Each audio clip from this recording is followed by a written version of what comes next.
Gas সংকটে পাম্পে যানবাহনের দীর্ঘ লাইন। চট্টগ্রাম ও ফেনীতে বাসাবাড়িতে জ্বলছে না চুলা। বেকায়দায় গাজীপুরের কলকারখানা, ভোগান্তি চরমে।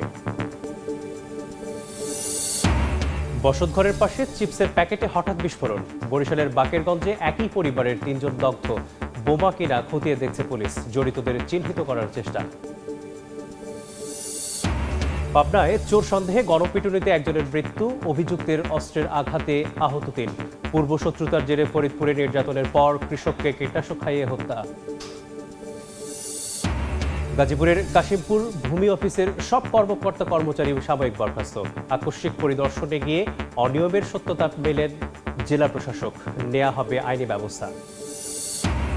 এবং রংপুরে আগ্রাসী তিস্তার 10টি পয়েন্টে ভাঙন, বিলীন হয়ে গেছে আবাদি জমি, বসতভিটা। আতঙ্কে বাসিন্দারা, মহাপরিকল্পনা বাস্তবায়নের দাবি অধিকার কর্মীদের।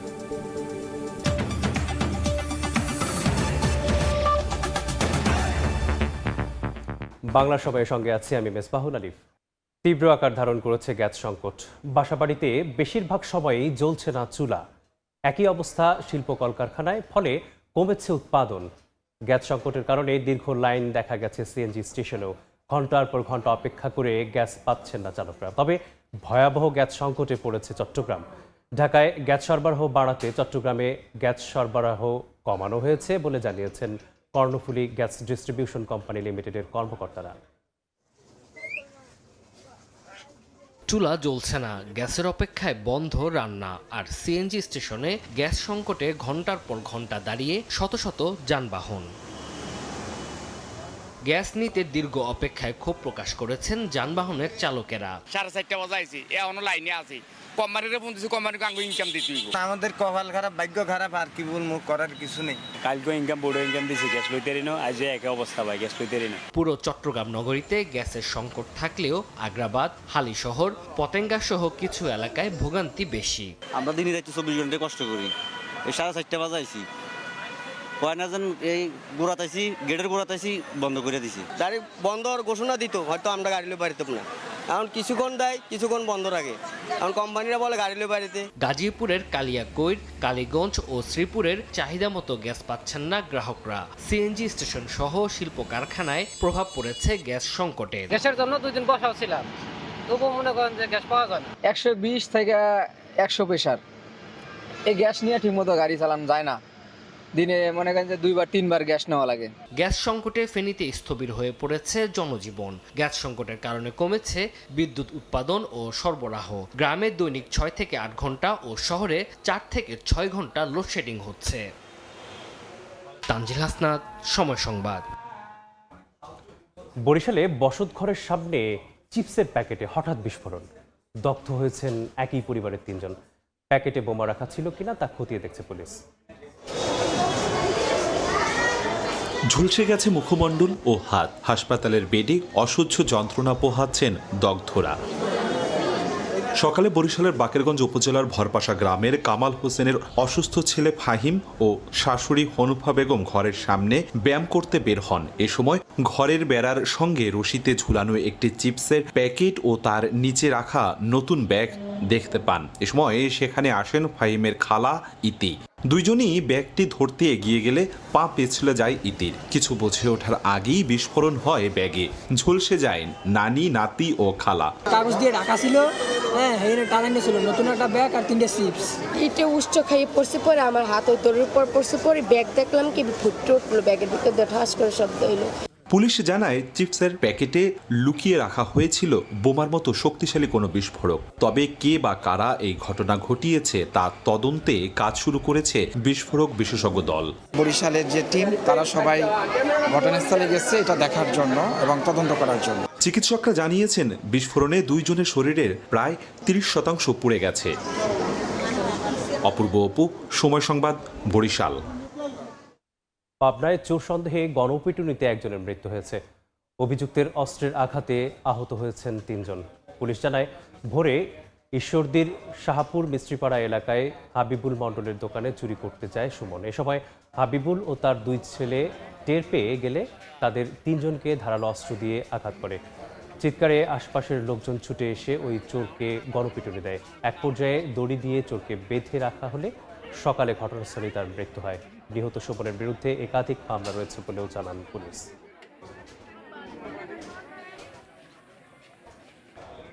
ফরিদপুরে কৃষককে নির্যাতনের পর কীটনাশক খাইয়ে হত্যার অভিযোগ উঠেছে। এ ঘটনায় কাউকে আটক করা যায়নি। স্বজনরা জানান, শনিবার চরভদ্রাসনের চর অমরাপুরের কৃষক ইউসুফ আলী শেখকে কৌশলে পদ্মার দুর্গম চরে ডেকে নিয়ে যান একই এলাকার শামীম। অভিযোগ করা হয়, সেখানে 7 থেকে 8 জন ইউসুফকে মারধর করেন। এক পর্যায়ে তার মুখে দেয়া হয় কীটনাশক। অসুস্থ অবস্থায় বাড়ি ফিরে বিষয়টি পরিবারকে জানান ইউসুফ। ফরিদপুর মেডিকেলে ভর্তি করলে সোমবার ভোরে চিকিৎসাধীন অবস্থায় মৃত্যু হয় ইউসুফ আলীর। অভিযোগ পেলে ব্যবস্থা নেওয়ার কথা জানিয়েছে পুলিশ।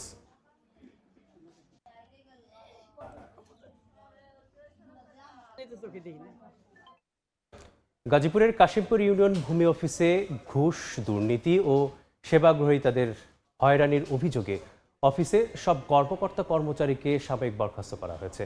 জেলা প্রশাসনের এই কঠোর পদক্ষেপে যেমন স্বস্তি ফিরেছে সাধারণ মানুষের মাঝে, তেমনি দৃষ্টান্তমূলক শাস্তির দাবি জানিয়েছেন ভুক্তভোগীরা। কাশিমপুর ইউনিয়ন ভূমি অফিসে অনিয়মের অভিযোগ দীর্ঘদিনের। সেবা নিতে ভয়াবহ ভোগান্তিতে পড়তে হতো সাধারণ মানুষকে। নামজারি, খাজনা কিংবা পর্চা, যে কোনো সেবার জন্যই গুনতে হতো অতিরিক্ত টাকা। এসব অনিয়মের খবরে সোমবার আকস্মিক অভিযানে যান গাজীপুরের জেলা প্রশাসক।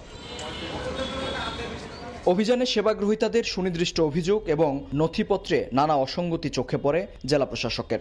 অনিয়ম ও হয়রানির প্রাথমিক সত্যতাও পান তিনি। সাময়িক অব্যাহতি দেয়া হয় ইউনিয়ন ভূমি সহকারী কর্মকর্তা ওয়াজেদ আলী খান, অফিস সহকারী মুস্তফা কামাল, সাইফুল ইসলাম খান ও আব্দুল হালিম সহ 4 জনকে। 2 জনকে অনুপস্থিত পেয়েছি এবং যাদেরকে উপস্থিত পেয়েছি তারাও কাজের প্রপার হিসাব নিকাশ আমাদেরকে দিতে পারেনি। ওখানে প্রচুর পরিমাণ আবেদন পেন্ডিং আছে, ওখানে প্রচুর পরিমাণ কাজ পেন্ডিং আছে, ওখানে প্রচুর পরিমাণ অনিয়ম আছে। সাময়িক অব্যাহতি দেয়া হলেও তদন্তে অভিযোগ প্রমাণিত হলে আইন অনুযায়ী ব্যবস্থা নেওয়ার কথাও জানান জেলা প্রশাসক। প্রাথমিক তদন্তে বা প্রাথমিক পর্যবেক্ষণে যেটি আমাদের কাছে গুরুতর অভিযোগ মনে হয়েছে সেটি সত্যি কিনা, যদি সত্যি হয়ে থাকে আইন অনুযায়ী ব্যবস্থা হবে। এদিকে জেলা প্রশাসকের আকস্মিক অভিযানে স্বস্তি পেলেও বিভিন্ন অভিযোগের ফিরিস্তি দিলেন ভুক্তভোগীরা। কাজ করতে আসলে অনেকেই এই কাজের জন্য টাকা পয়সা লেনদেন চায়। আমাদের সেবাটা তারা সুষ্ঠুভাবে অনেক সময় দেয় না, নানান ধরনের তাল বাহানা করে। পরে শফিপুরে আরেকটি ভূমি অফিস পরিদর্শন করেন গাজীপুরের জেলা প্রশাসক। মেহেদী হাসান, সময় সংবাদ, গাজীপুর। বাংলা সভায় আরও থাকছে, সরকারি কর্মকর্তাদের স্বজনদের নামে অর্ধশতাধিক প্রতিষ্ঠান। কার্যক্রম না চললেও বেতন ভাতা নেন শিক্ষকরা। মুখ থুবড়ে পড়েছে ভোলার মসজিদ ভিত্তিক গণশিক্ষা। তিস্তার ভাঙনে বিলীন হচ্ছে একরের পর একর আবাদি জমি, বসতভিটা। গেল এক পাশে শুধু গঙ্গাচড়া উপজেলায় বিলীন হয়েছে কয়েক কিলোমিটার এলাকা। অধিকার কর্মীদের মতে বিচ্ছিন্ন কাজ করে তিস্তা রক্ষা সম্ভব নয়, প্রয়োজন মহাপরিকল্পনা বাস্তবায়ন। শাকিল মাহমুদের ছবিতে নাজমুল ইসলাম নিশাতের রিপোর্ট। বসতভিটা আবাদি জমি সবই ছিল ফিরোজা বেগমের। তিস্তার আগ্রাসনে সব হারিয়ে তার 7 সদস্যের পরিবার এখন আশ্রয় নিয়েছেন সরকারি নদী রক্ষা বাঁধে। বসত বাড়ি ভাঙ্গার তো কোনো সময় দেয় নেই, কারণ এখানে আমাদের 1 চকে 13.5 দিনের মাটি আছে। আমরা এইটা আবাদ করি, আমরা ভাগি সহকারে আমরা খাই, এইটার উপর আমাদের নির্ভর করে। এখন তো সব কিছু নদীতে ধ্বংস হয়ে গেল। গেল এক সপ্তাহে রংপুরের গঙ্গাচড়া উপজেলার মিরবাড়ি গ্রামের 1 কিলোমিটার নদী গর্ভে বিলীন হয়েছে। ভাঙ্গন অব্যাহত রয়েছে তিস্তার একাধিক পয়েন্টে। পানি উন্নয়ন বোর্ড বিচ্ছিন্নভাবে বালুর বস্তা দিয়ে ভাঙ্গন ঠেকানোর চেষ্টা করলেও কাজে আসছে না। একখানে ফেলাচ্ছে আর একখানে চাপ লাগিয়া আবার বাড়িঘর বিলীন হয়ে যাচ্ছে। বসতভিটা সব ভাঙি যাচ্ছে। টুকটাক করিয়া একটু জায়গা নিচ্ছি, এটাও যদি ভাঙি যায় আমরা কোথায় যায় দাঁড়াবো? অধিকার কর্মীরা বলছেন এমন বিচ্ছিন্ন কাজ শুধুই সরকারি অর্থের অপচয়, প্রয়োজন মহাপরিকল্পনা বাস্তবায়ন। তিস্তা মহাপরিকল্পনা বাস্তবায়নের জন্য সরকারকে জোরালো দাবি জানাচ্ছি। তিস্তা মহাপরিকল্পনা যদি সরকার করত তাহলে এরকম ভাঙনের শিকার কিন্তু বারবার তিস্তা পারে মানুষ হতো না। প্রতি বছর তিস্তার অব্যাহত ভাঙনে শুধু বাস্তুচ্যুত মানুষের সংখ্যাই বাড়ছে না, বাড়ছে দরিদ্র মানুষের সংখ্যাও। স্থানীয়রা বলছেন পানি উন্নয়ন বোর্ডের এমন বিচ্ছিন্ন কাজ দিয়ে তিস্তা সংরক্ষণ কিংবা তিস্তা রক্ষা করা কোনোভাবেই সম্ভব নয়। তিস্তা রক্ষায় প্রয়োজন সমন্বিত পরিকল্পনা এবং সেটি একমাত্র তিস্তা মহাপরিকল্পনা বাস্তবায়নের মধ্য দিয়ে সম্ভব। নাজমুল ইসলাম নিশাত, সময় সংবাদ, গঙ্গাচড়া, রংপুর। পটুয়াখালীতে পায়রা নদীর ভাঙনে প্রতিদিনেই বিলীন হচ্ছে বসতভিটা ও ফসলি জমি। এতে নিঃস্ব হচ্ছেন বহু পরিবার। ভাঙন রোধে জিও ব্যাগ ফেলার পাশাপাশি বাঁধ মেরামতের আশ্বাস পানি উন্নয়ন বোর্ডের। মোহাম্মদ মনির হোসেন বাদলের পাঠানো তথ্য ও সুজন দামের ছবি নিয়ে রিপোর্ট।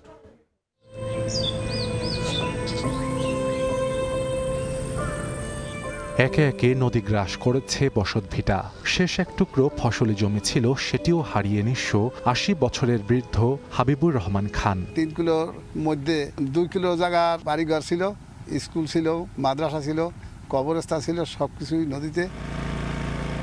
ভাঙনের তীব্রতায় বিলীন হয়ে গেছে পটুয়াখালীর মির্জাগঞ্জের পিঁপড়াখালী ও তার আশপাশের এলাকার অর্ধ শতাধিক বসতভিটা ও ফসলি জমি। পাকা মসজিদটিও এখন ভাঙনের মুখে। রক্ষায় পানি উন্নয়ন বোর্ড জিও ব্যাগ ফেললেও ভাঙনের তীব্রতায় কাজে আসছে না। মানুষ এতটা অসহায়, প্রতিটা ফ্যামিলি 7 বার 5 বার প্রত্যেকটা ফ্যামিলি আমরা নদী গর্ভে বিলীন। 3-4 বার আমার বাড়ির ঘর ভাঙতে হয়েছে, ভেঙে উঠেছি। এখন আর যাওয়ার কোনো জায়গা নাই। জায়গা জমি যা আছে তাও যায়, এখন আমাকে পিঁপড়াখালী বাজারই নেই। ভাঙন রোধে জিও ব্যাগ ফেলার পাশাপাশি বাঁধগুলো মেরামতে কাজ শুরুর আশ্বাস পানি উন্নয়ন বোর্ডের। জরুরি আপৎকালীন কাজ গ্রহণ করা হয়েছে এবং মাঠ পর্যায়ে কাজ চলমান রয়েছে। স্থায়ী কাজ বাস্তবায়নের জন্য ইতিমধ্যে একটি সমীক্ষা প্রকল্প চলমান রয়েছে। পটুয়াখালীতে মোট ১৩০০ কিলোমিটার বেড়ি বাঁধের মধ্যে আংশিক ক্ষতিগ্রস্ত ২২ কিলোমিটার এবং পুরোপুরি ক্ষতিগ্রস্ত ৬ কিলোমিটার। সময় সংবাদ, পটুয়াখালী। ভোলায় ইসলামিক ফাউন্ডেশনের কর্মকর্তা কর্মচারীদের স্বজনদের নামে অর্ধ শতাধিক শিক্ষা প্রতিষ্ঠান। কার্যক্রম না চললেও বেতন ভাতা নেন শিক্ষকরা। মুখ থুবড়ে পড়েছে জেলার মসজিদ ভিত্তিক শিশু, গণশিক্ষা এবং ইত্যাদি মাদ্রাসার শিক্ষা কার্যক্রম। অথচ এ বিষয়ে এখনও ব্যবস্থা নেয়নি কর্তৃপক্ষ। উৎপল দেবনাথের ছবিতে নাসিরউদ্দিন লিটনের রিপোর্ট। ইসলামিক ফাউন্ডেশন পরিচালিত ভোলার দৌলত খানের চরপাতা দারুল আরকাম ইবতেদায়ী মাদ্রাসায় বসে খোশ গল্পে শিক্ষক কর্মচারীরা। এ প্রতিষ্ঠানে ৩ জন শিক্ষক ও 1 জন কর্মচারী থাকলেও নেই কোনো শিক্ষার্থী। পাঠদানের সময় গিয়ে বন্ধ পাওয়া যায় সদর উপজেলার শিবপুর দারুল আরকাম ইবতেদায়ী মাদ্রাসা। জেলার 14টি ইবতেদায়ী মাদ্রাসার মধ্যে 13টিরই অবস্থা নাজুক। এইসব মাদ্রাসা আমার ছেলে যাইতো আমি দেই না, এমনকি পাড়াবসী কোনো ছেলেও আমি দেইনি। শিক্ষার্থী এই প্রতিষ্ঠানে ছিল, আছে এখনো, কিন্তু তারা ওই 10:30টার দিকে অন্য প্রতিষ্ঠানে চলে যায়। স্কুলে খাবার দেওয়ার কারণে অন্য জায়গায় চলে যায়। বৃষ্টি বাদল উঠানে কাদা থাকে ঘরে বাড়ি আশপাশে, আমারও একটু যাইতে কষ্ট হয়, কাদা ভাঙা সেজন্য একটু কম যাওয়া, আর গেলে তখন উপস্থিতিটা বাড়ে। ইসলামিক ফাউন্ডেশনের তালিকা সদর উপজেলার বাপ্তা ইউনিয়নের 1 নং ওয়ার্ডের হাজি ইয়াসিন মাতব্বর বাড়ির মক্তবে প্রাক প্রাথমিক কেন্দ্র পরিচালিত হচ্ছে কয়েক বছর ধরে। সরেজমিনে ওই বাড়িতে কোনো কেন্দ্র নেই। তালিকা অনুযায়ী একই ওয়ার্ডের ওহেদ আলী মুন্সি বাড়িতে গিয়েও মেলেনি কেন্দ্রের হদিস। অভিযোগ রয়েছে ইসলামিক ফাউন্ডেশনের কর্মকর্তা কর্মচারীদের স্ত্রী ও স্বজনদের নামে রয়েছে অর্ধশতাধিক প্রতিষ্ঠান। সদর উপজেলার মডেল মসজিদের কেয়ারটেকার শেখ ফরিদ ও শিবপুর ইউনিয়নের সাধারণ কেয়ারটেকার মোহাম্মদ ইব্রাহিমের স্ত্রীর নামে কেন্দ্রের কার্যক্রম না চললেও বেতন ভাতা নিচ্ছেন নিয়মিত। হাজি ইয়াসিন মাতব্বর বাড়ির দরজায় যে মক্তবটা, এটা এখন আর নাই। আমি স্যারগুলোর লগে এটা যোগাযোগ পরামর্শ করেই পড়াইতেছি এই জায়গায়। এমন চলতে থাকলেও নেওয়া হয়নি কোনো ব্যবস্থা। তবে অভিযোগ পেলে ব্যবস্থা নেয়ার আশ্বাস কর্তৃপক্ষের। তো যদি কেউ তার কেন্দ্রে যে কোনো এরকম কাজ করে থাকেন যেটা আমাদের যেই নীতিমালার পরিপন্থী, নৈতিকতা ও ধর্মীয় মূল্যবোধ উন্নয়নে শিশু ও গণশিক্ষা প্রকল্পের 1151 শিক্ষককে সম্মানী বাবদ বার্ষিক প্রায় 8 কোটি 28 লাখ ও ইবতেদায়ী মাদ্রাসার শিক্ষকদের প্রায় 67 লাখ টাকা বেতন ভাতা দেয়া হয়।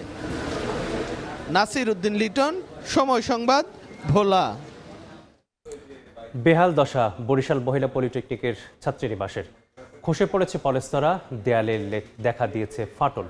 প্রকৌশলীরা একে নকশাগত ত্রুটি বললেও মেয়াদের দোহাই দিচ্ছে ঠিকাদার। আর অনিয়মের অভিযোগে ঠিকাদারদের জামানত আটকে দিয়েছে কর্তৃপক্ষ। সুজয় দাসের ছবিতে মেহেদী হাসান বাপ্পির রিপোর্ট। দেয়ালে বিশাল ফাটল আর খসে পড়েছে পলেস্তারা। এটি নির্মাণাধীন বরিশাল মহিলা পলিটেকনিক ইনস্টিটিউটের ছাত্রীনিবাসের রান্নাঘর আর মূল একাডেমিক ভবন। নারীর কর্মসংস্থানে কারিগরি শিক্ষার জন্য নগরীর আলেকান্দায় 3 একর জমিতে 73 কোটি 95 লাখ টাকায় নির্মিত হচ্ছে প্রতিষ্ঠানটি।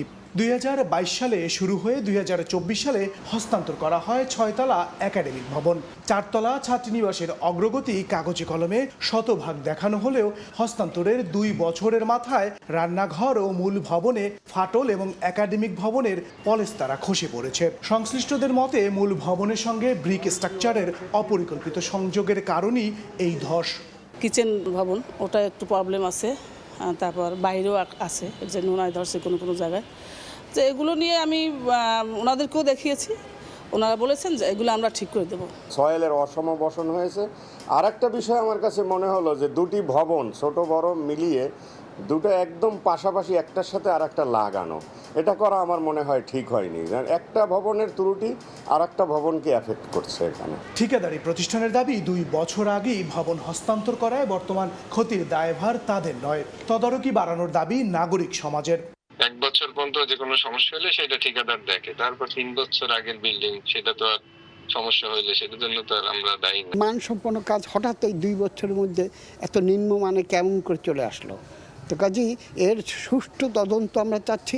যদিও অনিয়মের অভিযোগে ঠিকাদারের জামানত আটকে দেয়া হয়েছে দাবি করে ব্যবস্থা নেওয়ার আশ্বাস নির্বাহী প্রকৌশলীর। এটা হচ্ছে সংশ্লিষ্ট ঠিকাদার এখনো চূড়ান্ত জামানত সে নেয় নাই, সেই কাজটা আবার নতুন করে তারপরে হস্তান্তর করে দেন সে জামানতটা নেবে। শিক্ষা প্রকৌশল অধিদপ্তরের তথ্য মতে বিশাল এই ক্যাম্পাসে এখনো 5টি ভবনের নির্মাণ কাজ চলমান রয়েছে। মেহেদি হাসান বাপ্পি, সময় সংবাদ, বরিশাল। চট্টগ্রামে একটি গ্যাস সিলিন্ডারের গুদামে অভিযান চালিয়ে 70টি সিলিন্ডার ও অবৈধ ক্রস ফিলিং এর সরঞ্জাম জব্দ করা হয়েছে। রোববার রাতে চন্দনাইশের পুতুল তালুকদার বাড়ি এলাকায় অভিযান চালায় ভ্রাম্যমাণ আদালত। এ সময় 20টি এলপিজি গ্যাস সিলিন্ডার এবং 50টি খালি সিলিন্ডার উদ্ধার করা হয়। জব্দ করা হয় অবৈধ ক্রস ফিলিং এর মেশিন সহ অন্যান্য সরঞ্জাম। তাদের উপস্থিতি টের পেয়ে পালিয়ে যায় গুদামের লোকজন। পরে সোমবার সকালে চন্দনাইশ পৌরসভা কার্যালয়ে 20টি সিলিন্ডার নিলামে বিক্রি করা হয়।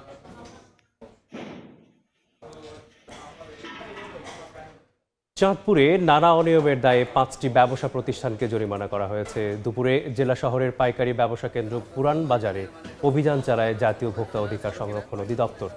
এ সময় মূল্য তালিকা না থাকা, লাইসেন্স ছাড়া ব্যবসা এবং মেয়াদ উত্তীর্ণ সামগ্রী বিক্রির দায়ে 5টি ব্যবসা প্রতিষ্ঠানকে 70,000 টাকা জরিমানা করা হয়।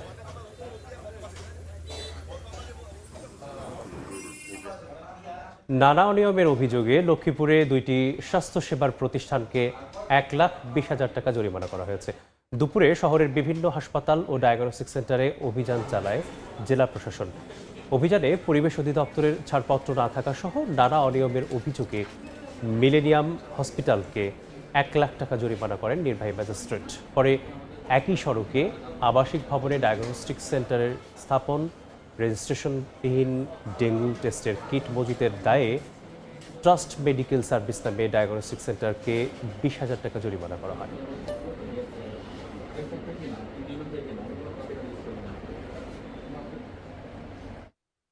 দুদিন বন্ধ থাকার পর দিনাজপুরের বড়পুকুরিয়া তাপবিদ্যুৎ কেন্দ্রের 1 নম্বর ইউনিটের উৎপাদন শুরু হয়েছে। কর্তৃপক্ষ জানায় শনিবার ভোরে 1 নম্বর ইউনিটে যান্ত্রিক ত্রুটি দেখা দিলে উৎপাদন বন্ধ রাখা হয়। রোববার মধ্যরাতে পুনরায় ইউনিটটি চালু করা হয়। রাত থেকেই 55 মেগাওয়াট বিদ্যুৎ জাতীয় গ্রিডে যুক্ত হচ্ছে। এই কেন্দ্রের 3টি ইউনিটের মধ্যে বর্তমানে 2টি চালু আছে, আর 2 নম্বর ইউনিটটি বন্ধ রয়েছে 2020 সাল থেকে। বাংলা সভায় আরও থাকছে, কিশোরগঞ্জে নদীর তলদেশে তিতাসের পাইপলাইন ফুটো হয়ে বের হচ্ছে গ্যাস। গন্ধ ছড়িয়ে পড়ছে এলাকায় আতঙ্ক। কারখানায় অবৈধ সংযোগ নেয়ার চেষ্টার সময় ক্ষতিগ্রস্ত। দীর্ঘ 8.5 মাস বন্ধ থাকার পর দিনাজপুরের হিলি স্থলবন্দর দিয়ে আবারও শুরু হলো কাঁচামরিচ আমদানি। প্রথম দিন বিকেল পর্যন্ত ভারত থেকে 4টি ট্রাকে আমদানি হয় 28.5 মেট্রিক টন কাঁচামরিচ। সরবরাহ বাড়ার সঙ্গে সঙ্গে দাম কমে আসবে বলে জানিয়েছেন আমদানিকারকরা। দেশে কাঁচামরিচের দাম ঊর্ধ্বমুখী হয়ে উঠলে রোববার আমদানির অনুমতি দেয় সরকার। হিলি স্থলবন্দর দিয়ে 29,810 মেট্রিক টন মরিচ আমদানির অনুমতি পায় 69 জন আমদানিকারক।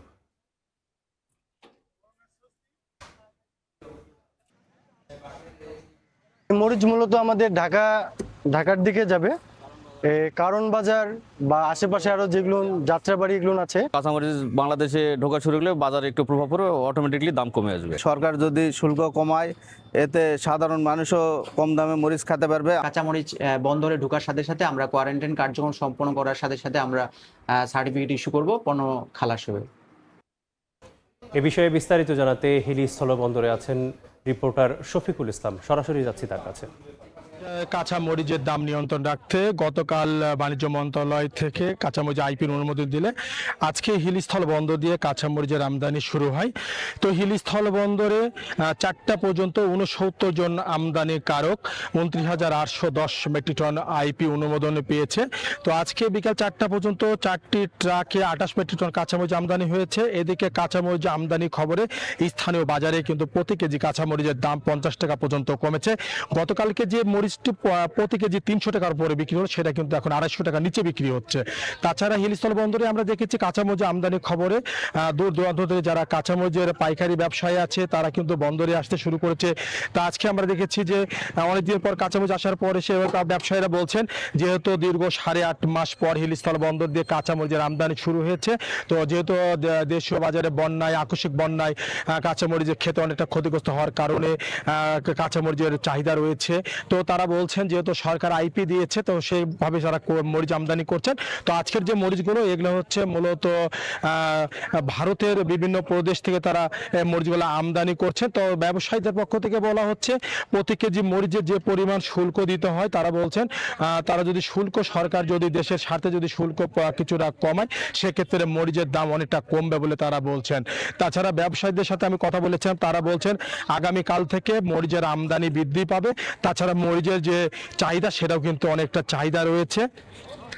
আমি স্থানীয় কাস্টমস উদ্ভিদ সংগঠিত কর্মকর্তার সাথে কথা বলেছিলাম, তারাও বলছেন যেহেতু মরিচ কাঁচা পণ্য, মরিচটা আসার পরে তারা দ্রুত পণ্যগুলো ছাড় করছেন যাতে করে মরিচটা দ্রুত তারা বাজারজাত করতে পারেন। তাছাড়া কিন্তু এখানে সারা বাংলাদেশে কিন্তু আমদানি অন্যান্য পোর্ট দিয়েও কিন্তু মরিচ আমদানি শুরু হয়েছে। মরিচের দাম কিন্তু সহনীয় পর্যায়ে থাকবে ব্যবসায়ীরা বলছেন।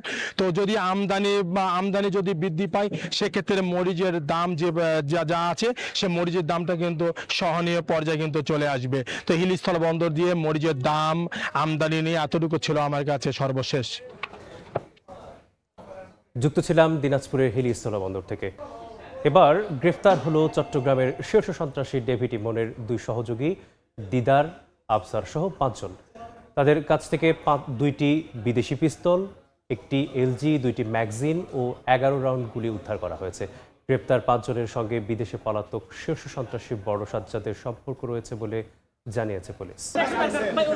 ঘটনার প্রায় 2 মাস পর 2 আগস্ট নগরীর সীতাকুণ্ডে চেকপোস্ট বসিয়ে পুলিশ গ্রেফতার করতে সক্ষম হয় শীর্ষ সন্ত্রাসী রায়হানের কিলার স্কোয়াড দিদার ও আফসারকে। তারা মাসুদ চৌধুরীর হত্যা মামলার আসামি। 2 জনের কাছ থেকে উদ্ধার করা হয় বিদেশি পিস্তল ও বুলেট। তাদের বিরুদ্ধে 16টির বেশি অস্ত্র ও হত্যা মামলা রয়েছে বলে জানিয়েছে পুলিশ। সোমবার সকালে জেলা পুলিশের কার্যালয়ে সংবাদ সম্মেলনে জানানো হয় রায়হানের সঙ্গে আন্ডারগ্রাউন্ড সন্ত্রাসী ডেভিড ইমন ও বিদেশে আত্মগোপনে থাকা বড় সাজ্জাদের সম্পর্ক থাকার প্রমাণ পাওয়া গেছে। চট্টগ্রাম মহানগরীতে যে ঘটনা ঘটেছে সবই মোটামুটি এরা একই সাথে, ওই ডেভিড ইমন, রায়হান এরা হচ্ছে এক একটা পার্ট এক একজন দেখে, কিন্তু যখন মূল কাজ যখন করতে যায় তখন একসাথেই করে। এর আগে 13 জুলাই হাটহাজারীতে নুর নাজিম হত্যা মামলায় গোয়েন্দা পুলিশের অভিযানে দুর্ধর্ষ সন্ত্রাসী দিদারকে ঢাকার কেরানীগঞ্জ থেকে গ্রেফতার করা হয়। দিদার মাত্র 5 থেকে 10,000 টাকার জন্য মানুষ হত্যা করে। তার বাসায় যখনই ঢোকে তখন কিন্তু আমরা পেয়ে যাই। তো তাই এই 2 জনকে আমরা পাওয়ার পরে সে যে অস্ত্রটা ব্যবহার করেছিল সে এবং এই যে মোর্শেদ ওরফে আকিল, এই যে এলজি যেটা আছে এটাতে গুলি করেছিল, এই সেম এলজি সে কিন্তু নিজের তার দেখানোর মতো কিন্তু আমরা উদ্ধার করেছি। এছাড়া গত 30 জুলাই জোরারগঞ্জে নাজিমকে কুপিয়ে হত্যার চেষ্টায় 2 আসামি বোরহান ও রনিকেও বিদেশি পিস্তল ও 9 রাউন্ড গুলিসহ গ্রেফতার করে গোয়েন্দা পুলিশ। জেলা ও নগরীর প্রতিটি ঘটনার সঙ্গে ডেভিডের সম্পৃক্ততা আছে বলে জানায় পুলিশ। শফিকুল আলম, সময় সংবাদ, চট্টগ্রাম। 2015 সালে বেগম খালেদা জিয়ার গাড়িবহরে হামলা মামলায় অভিযুক্ত যুবলীগ নেতা হান্নান মিয়াকে চাঁদপুর থেকে গ্রেফতার করা হয়েছে। ভোরে সদর উপজেলার তরপুরচণ্ডী এলাকায় অভিযান চালিয়ে তাকে গ্রেপ্তার করা হয়। পরে তাকে ঢাকা মেট্রোপলিটন পুলিশের কাছে হস্তান্তর করা হয়। 2015 সালে রাজধানীর বাংলা মোটরে সাবেক প্রধানমন্ত্রী ও বিএনপির চেয়ারপারসন বেগম খালেদা জিয়ার গাড়ি বহরে হামলা হয়। 2024 সালের 23 নভেম্বর আওয়ামী লীগের সাধারণ সম্পাদক ওবায়দুল কাদের সহ 2 শতাধিক ব্যক্তিকে আসামি করে মামলা করেন ফজলুল করিম নামে এক ব্যক্তি। বাগেরহাটে পরিবেশ, বন ও জলবায়ু পরিবর্তন মন্ত্রণালয়ের প্রতিমন্ত্রী ফরিদুল ইসলামের নাম, পদবি এবং স্বাক্ষর জাল করে অবৈধ তদবির বাণিজ্য এবং প্রতারণার অভিযোগে একজনকে গ্রেপ্তার করা হয়েছে। রোববার রাতে মোংলা উপজেলার হলদিবুনিয়া গ্রাম থেকে অভিযুক্ত টুকু শেখকে গ্রেপ্তার করে পুলিশ। এর আগে 3 জনের নামে মোংলা থানায় মামলা হয়। পুলিশ জানায়, দীর্ঘদিন ধরে একটি সংঘবদ্ধ প্রতারক চক্র প্রতিমন্ত্রী শেখ ফরিদুল ইসলামের জাল স্বাক্ষর এবং সিল ব্যবহার করে বিভিন্ন সরকারি বেসরকারি দফতরে অবৈধ তদবির, বদলি এবং অনৈতিক সুবিধা নেয়ার চেষ্টা করে আসছিল। বিষয়টি প্রশাসনের নজরে আসার পর পুলিশ তদন্ত শুরু করে। মাদারীপুরে মানব পাচার মামলায় আসামি শহীদুল মোল্লাকে গ্রেপ্তার করা হয়েছে। ভোরে শিবচর উপজেলার নীলখি এলাকা থেকে তাকে গ্রেপ্তার করে পুলিশ। গত বছরের 29 অক্টোবর খাতিয়াল গ্রামের হৃদয়কে ইতালি নেয়ার কথা বলে লিবিয়া নিয়ে বন্দি কয়েস দালাল চক্রের কয়েকজন। পরে পরিবারের কাছে ভিডিও পাঠিয়ে ধাপে ধাপে আদায় করা হয় মুক্তিপণের টাকা। তবে মুক্তি না মেলায় বাধ্য হয়ে পরিবারের সদস্যরা বাদী হয়ে 11 জনের নামে মামলা করেন। বাগেরহাটে 9টি ইজি বাইক, 12টি শ্যালো মেশিন সহ চোর চক্রের 4 সদস্যকে গ্রেপ্তার করা হয়েছে। বিকেলে নিজ কার্যালয়ে সংবাদ সম্মেলনে পুলিশ সুপার হাসান মোহাম্মদ নাসের রিকাবদার এ তথ্য নিশ্চিত করেন। এ সময় তিনি জানান, রোববার শহরের বাসাবাটি এলাকা থেকে চোর সিন্ডিকেটের সদস্য ফারুক হাওলাদারকে গ্রেপ্তার করা হয়। তার দেয়া তথ্য অনুযায়ী ইজি বাইক চোর সিন্ডিকেটের একটি সংঘবদ্ধ চক্রকে শনাক্ত করা হয়। জেলার বিভিন্ন স্থানে চক্রের আরও 3 সদস্যকে গ্রেপ্তার করা হয়। এ সময় তাদের কাছ থেকে 9টি ইজি বাইক ও 12টি শ্যালো মেশিন সহ উদ্ধার করা হয়। ব্রাহ্মণবাড়িয়ায় সড়ক সংস্কার, ইজি বাইক নিয়ন্ত্রণ এবং কলেজ শিক্ষার্থীর প্রাণহানির প্রতিবাদে বিক্ষোভ মিছিল ও প্রতিবাদ সমাবেশ হয়েছে। দুপুরে জেলা প্রেস ক্লাবের সামনে এই কর্মসূচি পালন করে স্থানীয় শিক্ষার্থী এবং এলাকাবাসী। এ সময় তারা বলেন, শনিবার বিকেলে অটোরিকশা থেকে ছিটকে পড়ে ব্রাহ্মণবাড়িয়া সরকারি কলেজের শিক্ষার্থী নাফিজা আক্তার নিহত হন। এমনকি শহরে অবৈধ অটোরিকশার কারণে তীব্র যানজটের সৃষ্টি হচ্ছে বলেও অভিযোগ করেন তারা। শিগগিরই এসব সমস্যার সমাধান না হলে কঠোর আন্দোলনের হুঁশিয়ারি দেন তারা।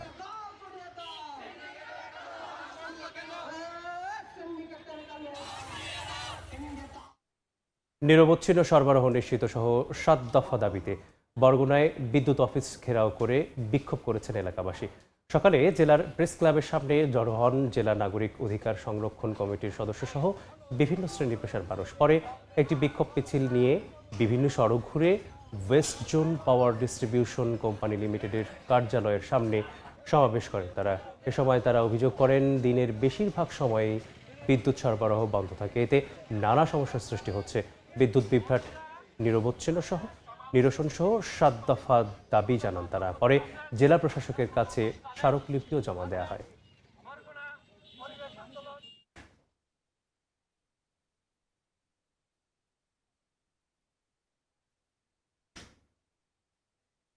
রাঙামাটিতে আগুনে পুড়ল বসতঘর সহ 3টি ব্যবসা প্রতিষ্ঠান। ভোরে লংগদুর গাথাছড়া স্ট্রিট টিলায় একটি কাঠের কারখানায় আগুন লাগে। মুহূর্তেই তা ছড়িয়ে পড়ে আশপাশের দোকান ও বসতঘরে। খবর পেয়ে ফায়ার সার্ভিসের একটি ইউনিট ও সেনাবাহিনী ঘটনাস্থলে গিয়ে 40 মিনিট চেষ্টা করে আগুন নিয়ন্ত্রণে আনে। এর আগেই পুড়ে যায় একটি বসতঘর এবং 3টি ফার্নিচার কারখানা।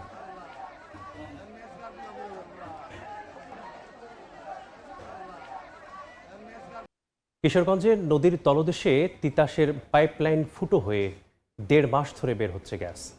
পানির নিচ থেকে প্রবল বেগে বের হওয়া গ্যাসের গন্ধে এলাকায় আতঙ্ক ছড়িয়ে পড়েছে। চুনাপাথরের কারখানায় অবৈধ গ্যাস সংযোগ নেয়ার চেষ্টার সময় পাইপলাইন ক্ষতিগ্রস্ত হয়েছে বলে অভিযোগ স্থানীয়দের। তবে মেরামতে কাজ শুরু করেছে তিতাস।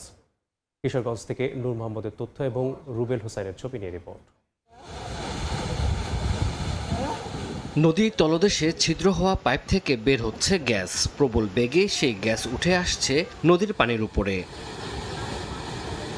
কিশোরগঞ্জের কটিয়াদী উপজেলার মশুয়া কাজিরচর এলাকায় আড়িয়াল খাঁর তলদেশ দিয়ে নেয়া তিতাস গ্যাসের উচ্চ সম্পূর্ণ সঞ্চালন লাইন থেকে অবিরাম গ্যাস বের হচ্ছে 1.5 মাস ধরে। স্থানীয়রা জানিয়েছেন, প্রথম দিকে পানির নিচ থেকে ছোট ছোট বুদবুদ আকারে বের হলেও 1 সপ্তাহ ধরে গ্যাস নির্গমনের চাপ বেড়েছে।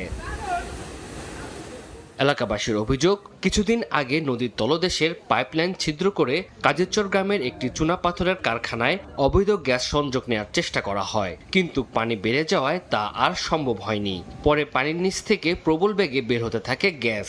গ্যাসের গন্ধ ছড়িয়ে পড়ে পুরো এলাকায়। আমরা আসা যাওয়া করি, মনে করি একটা ভয় আছে না, কুম্বলা তো ব্রাস্ট হয়ে কি হয়ে জায়গাটা তো কোনো বলা যায় না। সাংঘাতিক গন্ধ, গ্যাস উঠে বলি তো গন্ধ করতেছে। আপনার করতে সেই সময় পানি ছিল না কেন, বুঝছেন? এখন পানি আসছে, এই বোধহয় আবার লিকটা বেশি বড় ধরনের লিক হয়ে গেছে। বিষয়টি জানাজানি হলে টনক নড়ে তিতাস গ্যাস কর্তৃপক্ষের। শুরু হয় মেরামত কাজ। তবে নদীতে পানি ও স্রোত বেশি থাকায় মেরামত কাজে বেগ পেতে হচ্ছে। আর মামলা হলে জড়িতদের আইনের আওতায় আনার কথা জানিয়েছে পুলিশ। আমরা এটা ট্রেস আউট করার পরপরই এটা আমরা মেরামতের জন্য উদ্যোগ নিয়েছি। আমাদের লোকজন দিনরাত অনবরত তারা কাজ করতেছেন। আমরা এখন আইডেন্টিফাই করতে পারিনি কারা করছেন নির্দিষ্ট লোক, এবং যা তিতাস গ্যাস তারাও কিন্তু বলতে পারে নাই। তাদেরকে বললাম, যদি আপনারা মামলা করেন আমরা মামলা নিব, আমরা সর্বোচ্চ চেষ্টা করব এটা। এদিকে ঘটনার পর থেকে চুনাপাথরের ফ্যাক্টরিটির লোকজন গা ঢাকা দিয়েছে বলে জানিয়েছে এলাকাবাসী। সময় সংবাদ, কিশোরগঞ্জ। থামছেই না ঝুঁকিপূর্ণ সমুদ্রযাত্রা। ফিটনেস ছাড়াই গভীর সাগরে যাচ্ছে পটুয়াখালীর 10,000-এরও বেশি ট্রলার। এসব নৌযানে নেই নিরাপত্তা সরঞ্জাম। বৈরী আবহাওয়ায় বার্তা না পেয়ে বাড়ছে প্রাণহানির সংখ্যা। তৌফিক পেদার ছবিতে শিকদার জাবির হোসেনের রিপোর্ট। জীবিকার তাগিদে প্রতিদিন বঙ্গোপসাগরের উত্তাল ঢেউ পেরিয়ে গভীর সমুদ্রে ছুটে যায় শত শত মাছ ধরার ট্রলার। কিন্তু এসব ট্রলারের বড় অংশেরই নেই ফিটনেস, নেই গভীর সমুদ্রে মাছ ধরার বৈধ লাইসেন্সও। বছরের পর বছর এভাবেই চলছে ঝুঁকিপূর্ণ সমুদ্র যাত্রা। এই বছরে গেল, আগের বন্যাটায় বেমালা বোট ক্ষয়ক্ষতি হয়েছে, মানুষজনও ক্ষয়ক্ষতি হয়েছে। বোটগুলো গেলে হঠাৎ হঠাৎ মার পড়ে, কোনো সিঙ্গেল পাওয়া যায় না। প্রায় ঝড় কিংবা দুর্যোগের ঘটনার শিকার হচ্ছে মাছ ধরার ট্রলার। গত 1 মাসেই বঙ্গোপসাগরে ঝড়ের কবলে পড়ে ডুবে গেছে অন্তত 10টি মাছ ধরার ট্রলার। এতে 50 জনের বেশি জেলে নিখোঁজ হন। আসমান অবস্থায় আমরা থাকি, এরকম কিছু দেয় না কোম্পানিরা। আমারও কোনো জ্যাকেট নাই, কোনো কিছু নাই। সমুদ্রে জেলেদের প্রাণহানির ঝুঁকি কমাতে আধুনিক নৌ নিরাপত্তা ব্যবস্থা, স্যাটেলাইট ভিত্তিক যোগাযোগ এবং আবহাওয়ার সতর্ক বার্তা দ্রুত পৌঁছে দেওয়ার কার্যকর ব্যবস্থা গ্রহণ করা জরুরি বলে মনে করছেন বিশেষজ্ঞরা। এজন্য সরকারের উচিত হলো এদেরকে পর্যাপ্ত নৌ নিরাপত্তা ব্যবস্থার আওতায় নিয়ে আসা। মৎস্য বিভাগ বলছে 10 থেকে 40 মিটার গভীরতার সামুদ্রিক এলাকায় মাছ শিকারের জন্য জেলে ট্রলার পরিচালনার নির্দেশনা রয়েছে। যারা আমাদের মাছ ধরার অনুমতিপত্র ব্যতি রেখে মাছ ধরতে যায় তাদের বিরুদ্ধে আমাদের অভিযান অব্যাহত আছে এবং আমরা তাদেরকে আইনের আওতায় আনছি। মৎস্য বিভাগের তথ্য অনুযায়ী জেলায় মাত্র 1000 জেলে ট্রলারের সমুদ্রে মাছ ধরার অনুমতিপত্র রয়েছে, অথচ বাস্তবে 10,000-এর বেশি ট্রলার সমুদ্রে যাচ্ছে। বিরাট এই জনগোষ্ঠীর জীবনের নিরাপত্তায় আজও নেওয়া হয়নি কার্যকর কোনো ব্যবস্থা। শিকদার জাবির হোসেন, সময় সংবাদ, পটুয়াখালী। জুলাই আগস্টের ঐতিহাসিক গণ অভ্যুত্থানের 2য় বার্ষিক উপলক্ষে নারায়ণগঞ্জের রূপগঞ্জে বর্ণাঢ্য র্যালি হয়েছে। সকালে নারায়ণগঞ্জ জেলা ছাত্রদলের সহসভাপতি মাসুদুর রহমানের নেতৃত্বে এই র্যালি হয়। এতে জেলা ও উপজেলা ছাত্রদলের নেতাকর্মীরা অংশ নেন। র্যালিটি ঢাকা সিলেট মহাসড়কের ভুলতা গাউসিয়া এলাকার বলাইখা থেকে শুরু হয়ে শাওঘাট পর্যন্ত প্রদক্ষিণ করে। পরে এক সংক্ষিপ্ত সমাবেশে বক্তারা জুলাই আগস্টের গণ অভ্যুত্থানের চেতনা ধারণ করে গণতন্ত্র, ভোটাধিকার এবং জনগণের অধিকার প্রতিষ্ঠায় ছাত্রদলকে ঐক্যবদ্ধভাবে কাজ করার আহ্বান জানান।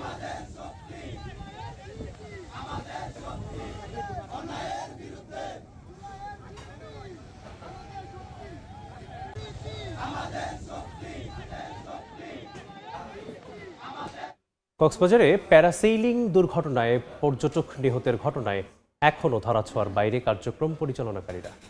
তবে অভিযানে প্রতিষ্ঠানটির স্থাপনা উচ্ছেদ এবং সরঞ্জাম জব্দ করেছে প্রশাসন। বন্ধ ঘোষণা করা হয়েছে সৈকতের সব প্যারাসেইলিং কার্যক্রম। নিরাপত্তা ব্যবস্থা না মেনেই ঝুঁকিপূর্ণ এ আয়োজন চলছিল বলে অভিযোগ আছে। বিশেষজ্ঞদের মতে পর্যটকের ওজন, আবহাওয়া এবং বাতাসের গতি বিবেচনায় না নিলে এমন দুর্ঘটনা ঠেকানো কঠিন। বিস্তারিত জানাচ্ছেন সুজাউদ্দিন রুবেল। বৈরী আবহাওয়ায় নিষেধাজ্ঞার মধ্যে কক্সবাজার সমুদ্র সৈকতে প্যারাসেলিং, আর তাতেই শনিবার ঝরে গেল এক পর্যটকের প্রাণ। সাগরের পানিতে পড়ে মারা যান খুলনার সবিক্রয়। এরপর থেকেই নিরাপত্তাহীন এই বিনোদন কার্যক্রম নিয়ে উঠে নানা প্রশ্ন। দুর্ঘটনার পর পর্যটকদের মধ্যেও দেখা দিয়েছে উদ্বেগ। তাদের দাবি, প্যারাসেলিং সহ ঝুঁকিপূর্ণ অ্যাডভেঞ্চার কার্যক্রম পরিচালনায় দক্ষতা যাচাই, নিরাপত্তা মানদণ্ড নিশ্চিত এবং প্রশাসনের কঠোর নজরদারি জরুরি। নিয়ম না মেনে কার্যক্রম পরিচালনাকারীদের বিরুদ্ধে ব্যবস্থা নেওয়ারও দাবি জানান তারা। বর্ষাকালে তো প্যারাসেলিং বন্ধ, তবুও তারা কেন এটা করতে অ্যালাউ করলো? এটা প্রশাসনের কঠোর নজরদারি দরকার। প্যারাসেলিং বলেন বা জেট স্কি ড্রাইভ বা অন্যান্য যে অ্যাক্টিভিটিস গুলো আছে, এই অ্যাক্টিভিটিস গুলো খুবই সতর্কতার সাথে করা উচিত। প্যারাসেলিং বিশেষজ্ঞদের মতে নিরাপত্তায় এ ধরনের কার্যক্রমের মূল বিষয়। পর্যটকের ওজন, বাতাসের গতি ও সাগরের পরিস্থিতি বিবেচনা না করে প্যারাসেলিং পরিচালনা করলে দুর্ঘটনার ঝুঁকি বাড়ে। বিশেষজ্ঞদের অভিযোগ, নির্ধারিত নিরাপত্তা নিয়ম না মানার কারণেই ঘটেছে এমন দুর্ঘটনা। পর্যটকের ওয়েটটা কত, 95 বা 100 ওভারটেক করলে ওই পর্যটকের জন্য প্যারাশুট না করাটাই উত্তম। আর দ্বিতীয় বিষয়টা হচ্ছে যে আমাকে সাগর দেখতে হবে, সাগরের ঢেউয়ের কন্ডিশন দেখতে হবে এবং বাতাসের কন্ডিশন দেখতে হবে। কিন্তু যে কোম্পানি দুর্ঘটনা ঘটেছে সে কোম্পানি এই রুলসগুলো ফলো করে নাই দেখে তারা এই দুর্ঘটনাটা সম্মুখীন হয়েছে। দুর্ঘটনার পর কঠোর অবস্থানে প্রশাসন। রোববার দুপুরে এসকেভেটর নিয়ে দরিয়ানগর প্যারাসেলিং পয়েন্টে অভিযান চালানো হয়। দীর্ঘ চেষ্টার পর সন্ধ্যায় পৌরসভার শ্রমিকদের সহায়তায় নিষেধাজ্ঞা অমান্য করে পরিচালিত ফ্লাইয়ার সিয়ার স্পোর্টসের স্থাপনা গুড়িয়ে দেওয়া হয়। জব্দ করা হয় প্যারাসেলিংয়ের সরঞ্জাম। প্রশাসন জানিয়েছে, ঘটনার তদন্ত শেষ এবং প্রয়োজনীয় নিরাপত্তা নিশ্চিত না হওয়া পর্যন্ত কক্সবাজারের সব পয়েন্টে বন্ধ থাকবে প্যারাসেলিং কার্যক্রম। 5 থেকে 6টি স্পিডবোট ইঞ্জিন অ্যাসেম্বলড এবং ডিসঅ্যাসেম্বলড সেগুলো জব্দ করা হয়েছে। 6-7 জেরিক্যান ভর্তি ফুয়েল সেটা সিজ করা হয়েছে। পাশাপাশি অনেক স্পেয়ার পার্টস নিয়ে যাওয়া হয়েছে। সবকিছু আমরা জব্দ করে রেখেছি আমাদের তথ্য অভিযোগ কেন্দ্রে। গত 10 বছরে এই প্রতিষ্ঠানের প্যারাসেলিং থেকে ছিটকে সমুদ্রের পানিতে পড়ে, ঝাউবাগানের গাছের ডগায় আটকে অথবা বালুচরে পড়ে আহত হয়েছেন অন্তত 19 জন পর্যটক। সুজাউদ্দিন রুবেল, সময় সংবাদ, কক্সবাজার। বাংলা সময়ের শীর্ষ সংবাদগুলো জানিয়ে দিচ্ছি আরেকবার। তীব্র গ্যাস সংকটে পাম্পে যানবাহনের দীর্ঘ লাইন। চট্টগ্রাম ও ফেনীতে বাসাবাড়িতে জ্বলছে না চুলা। বেকায়দায় গাজীপুরের কলকারখানা, ভোগান্তি চরমে। বসতঘরের পাশে চিপসের প্যাকেটে হঠাৎ বিস্ফোরণ। বরিশালের বাকেরগঞ্জে একই পরিবারের 3 জন দগ্ধ। বোমা কিনা খতিয়ে দেখছে পুলিশ। জড়িতদের চিহ্নিত করার চেষ্টা। এবং পাবনায় চোর সন্দেহে গণপিটুনিতে একজনের মৃত্যু। অভিযুক্তের অস্ত্রের আঘাতে আহত 3। পূর্ব শত্রুতার জেরে ফরিদপুরের নির্যাতনের পর কৃষককে কীটনাশক খাইয়ে হত্যা।